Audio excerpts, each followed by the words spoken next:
A personal opinion about how the world should look like. There is a debate whether capitalism or communism is more suitable for humanity if we want to have a sustainable system. Capitalism was sold to the people in the beginning with the opportunity to create a good life, have a shot at having a lot. Now this was true in the beginning of the story, in the 19th century, where average people would create companies and become millionaires or start a hotel and end up with a hotel chain after 2 generations. The current system which is in place in the world was hijacked mainly in the beginning of the 20th century with the formation of the Federal Reserves. But certain families started accumulating their wealth even earlier, like the Rothschilds.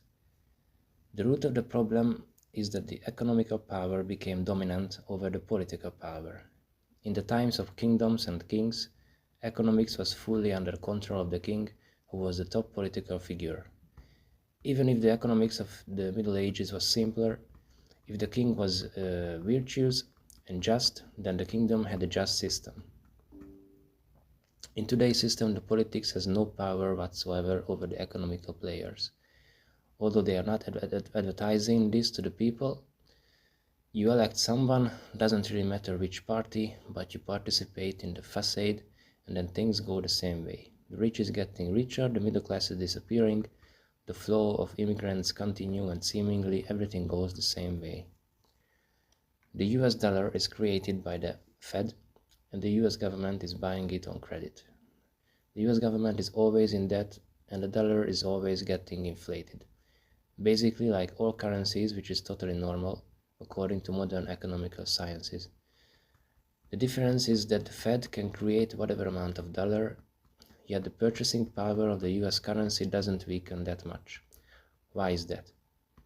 Because it is the world currency, almost all international sales are being done in dollar, and exchange rates against the dollar are somewhat stable for the main currencies in the world. This means that if they inflate the dollar, because of the relatively stable exchange rates, the US is siphoning wealth from the whole world. If one of the countries decides to go against this global leeching machinery, it gets some freedom and democracy. Then there is a small group of people on the higher end of economic players who from time to time sort of create a financial crisis. Even if you don't believe in conspiracy theories, for whatever reason, after every financial crash, the big players get richer and the small fish becomes worthless, and the big fish buys them up for a penny. The big banks made good profit from the subprime mortgage bonds before 2007 crash.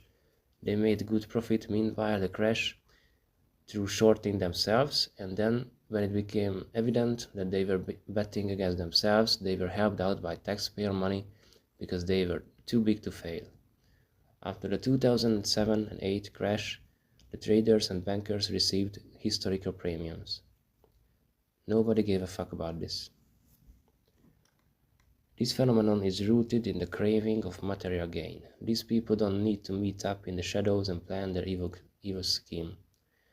The small players, like politicians, prime ministers, CEOs, your average puppets just want a big yacht, social status, pretty girlfriends. The people behind them might be a little uglier, but their goal is similarly just material gain. If humanity wishes to transcend and start exploring the space and higher possibilities, we need to reconsider this system which feeds the desires of a few people. We need to realize that the resources on this planet are limited.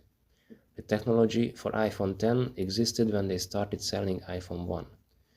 But they gradually introduced the advancements every year to make a maximum profit off of it. For the lithium batteries required for all these phones, a lot of soil was moved and a lot of resources and energy was wasted, so that some guys can buy a bigger yacht. We are trading with the future of our race here. Uncontrolled capitalism cannot lead humanity into the future. We need to declare that certain technologies need higher focus and effort from us, even if it is not profitable for a while, but later our survival will depend on it. Also, if there is no overpopulation, certain things need to be taken out of the free market. In the 21st century, with the current technologies, after thousands of years of struggle, generations hard work, Humans should not be worried about basic food and housing. Making money off of young people by renting a house to them is basically killing our future. Scheming with food prices to make a profit off of it is simply unforgivable while some children are only eating once a day. We need to create a system where these things are given on a basic level. Education, real education, not this indoctrination that is common today, should be a top priority.